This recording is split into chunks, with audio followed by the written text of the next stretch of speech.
Hello, and welcome to the Schmidt List, the podcast for people dedicated to managing successful projects, developing impactful products, and building engaged teams.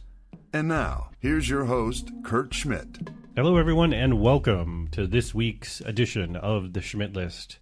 Number 30, the big 3-0. And who joins me? It's Denise Mueffelman, Agile Coach at General Mills. On this show, we're going to talk a little bit about, we're going to talk a lot about enterprise agile transformation. While it may seem like a dry subject, but it is very interesting to listen to the great things that they're doing over at General Mills. I really enjoyed talking with Denise, and I hope you enjoy the conversation as well. Well, Denise, welcome. Thank you for coming to the show. I appreciate it. Thank you for having me. So tell me about your background and your current role at General Mills. What are you doing on a day-to-day basis? My background is project management, so I've been doing that for 20 plus years and stumbled on a position at General Mills and was lucky enough to then transfer into the Agile Coach role, which I'm in now, after I was able to start leading one of their first Agile teams at General Mills. So it's been kind of exciting to kind of see it evolve that way. So day to day right now, we are on the brink of our major transformation, if you will. So I am day to day trying to get that all figured out, which takes a lot of effort, obviously. But right now we're trying to hire other people and get it ready to go and figure out how we're going to form these new teams that we're going to have. So a lot of strategic stuff, which has been great because that's very different than project management, obviously. So yes. So in that agile transformation, where did that start from, in your opinion? Like, what was the need? In my experience, I've seen organizations where they're kind of in a, if we don't know it, it's fine. Ignorance is bliss. It's good. To we don't know it. Oh my God, panic. We've got to change. We've got to do all this stuff. Were you a part of that kind of transition, or did you come in on the more panic side? Not quite at panic side. So they had just started to try things a little bit differently. But I think the real push now this fiscal year is that they realize with how the market has been, especially to our company specifically, is that we take too long to do things, right? So it takes too long to get something out the door, whether that be a product or software or whatever, right? And we have to change. We have to change the way we deliver those things. So the beginning of this for me was when I started there. I was leading that first team that was kind of proving it out to say, see how this works? Sure. See, it really does work. Yeah. And now that we've kind of proven that out a little bit and shown the results of that, that's why we're able to embark on even a bigger effort. In that first iteration, when you were first doing that, what were some of the biggest challenges that you faced?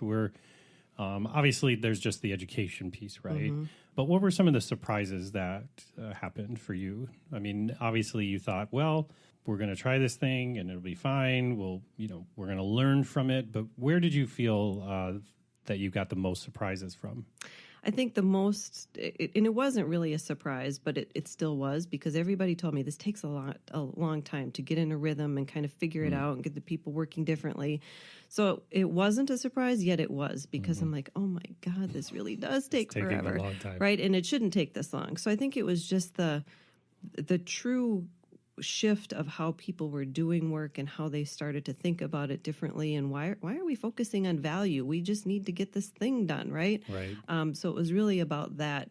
Those are the kinds of surprises for me and for the team that I was working on that were really kind of a shock. Yeah, and I think with, and especially with your background in project management, I mean, a big role of the project manager is managing change. And that's, in a sense, what you were doing, right? Sure, you're trying to experiment with this new way of doing work, but you're really managing change for the most part. I mean, that's probably the majority of the job. Right. Yeah. And when it comes to managing change, what are some lessons learned in managing change that you could share maybe with the people that are listening? Things that you found to be valuable as you went through those big changes? I think one of the biggest things is you cannot do too much at one time, especially in an organization like General Mills that has been doing things a certain way for a long time. you have to start with one thing that is easy to bite off and to chew and to get people to used to and see how, okay, I get why this is a better way of doing things. All right, now that we're used to that and we've been doing that for a while, let's tackle another thing. Yeah. I think that's the biggest thing. Well, and I don't know the exact makeup of General Mills, but I know other large organizations are very services based. There's departments.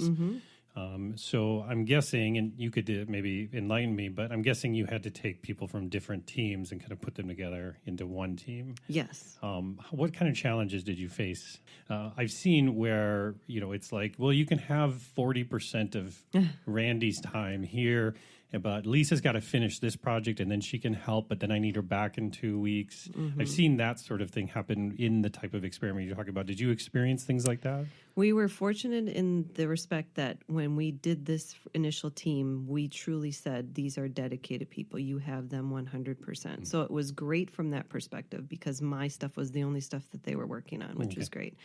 But that doesn't mean that they still thought, well, I'm a developer, so I need to, my home team is over there doing other stuff and I need to stay connected with them. So it was that, from that perspective of they thought that they still had a home team with, other people that did work like them, or an analyst as an example. So that was some of the struggle. It wasn't that we didn't get the dedicated resources, we did, but it was not how they were used to working, and their manager was still over somewhere else, and so that piece of it was different. So that's kind of where we struggled. What I always coach people on when they're starting to get into Agile, or what I've done over the years, is, we basically start with you're as fast as your slowest process. Right. If you've got a large organization, you've got everything from procurement, you've got general counsel, you've got marketing, you've got all these different things. It's a big, tall order to get all those moving pieces around. What did you find helped you the most in socializing this idea within an organization of that size?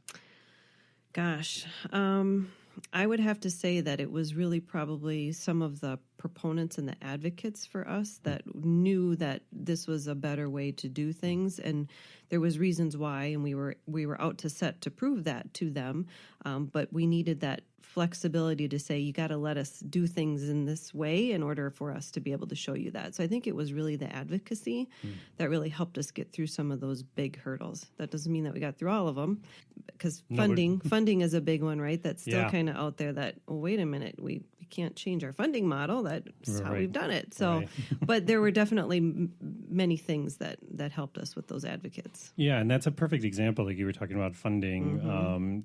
Funding in organizations like this are usually not agile. And I've worked with a number of financial organizations, large financial organizations, and as they've tried to go more iteratively, and it's very difficult, especially the more the regulations deem things are done a certain way. Right. Yeah, that's one of the things that we've struggled with and will continue probably to struggle with. But well, but it's a transformation. It doesn't end, right? That's right. It's more of a.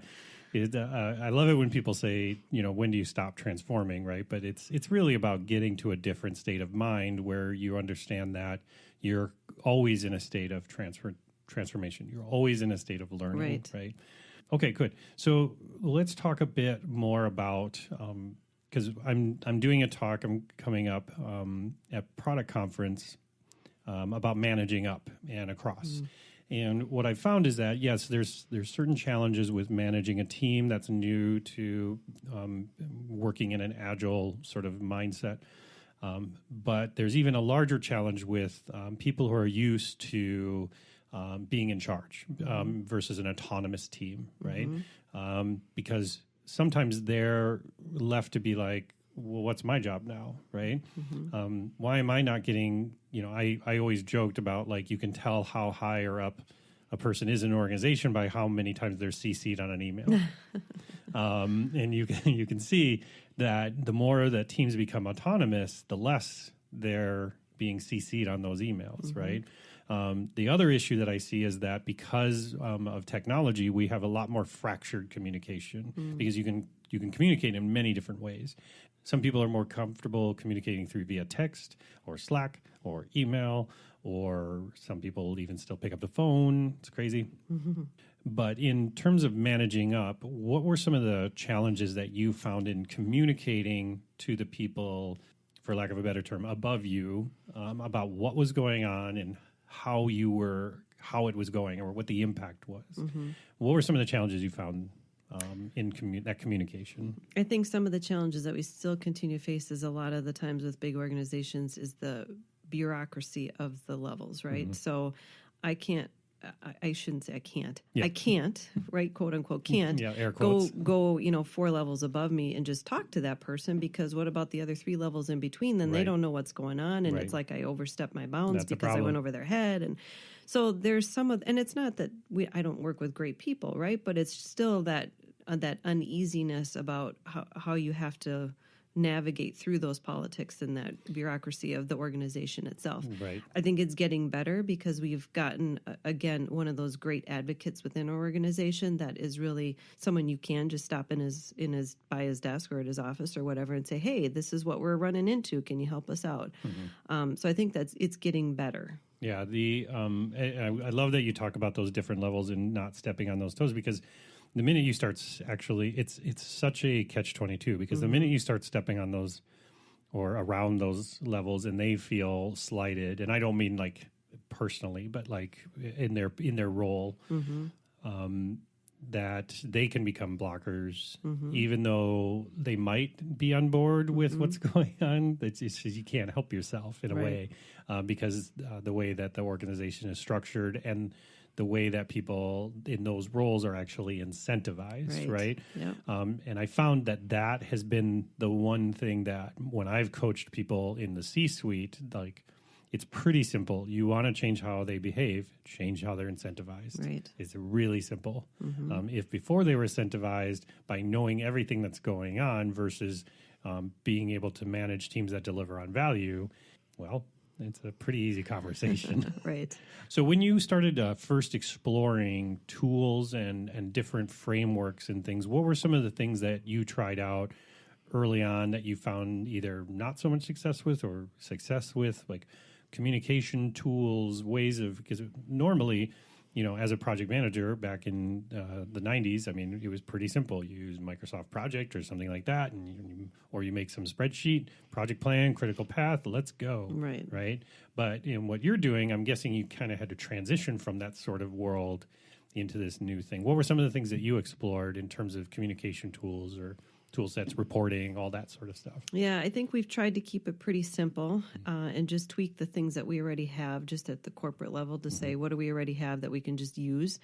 Because for me, it's not necessarily about the tools. And I know that the tools can help enable you to do some things better, right? But I'm not going to spend my time researching too much into tools, because then I get sidetracked on just that kind of stuff. And that's not where I want to focus. Sure. So I think for the most part, we've just taken what we've had or what we've used or what someone's recommended a lot of times and just started with that and then seen how we can tweak it. So we try and be what I would like to do when we embark on this greater transformation coming up is let's just go back to the basics of you have your space. Let's start using the space around you as a communication tool. Let's start putting things up that people can walk by and see, because that's a lot easier than some PDF somewhere that no one ever opens. Yeah, I love that, because it can be so much more impactful and visceral, which, change is hard. I mean, and if I've worked at an organization for a number of years and I'm comfortable and I know what my job is, and you come in and tell me my job's different now,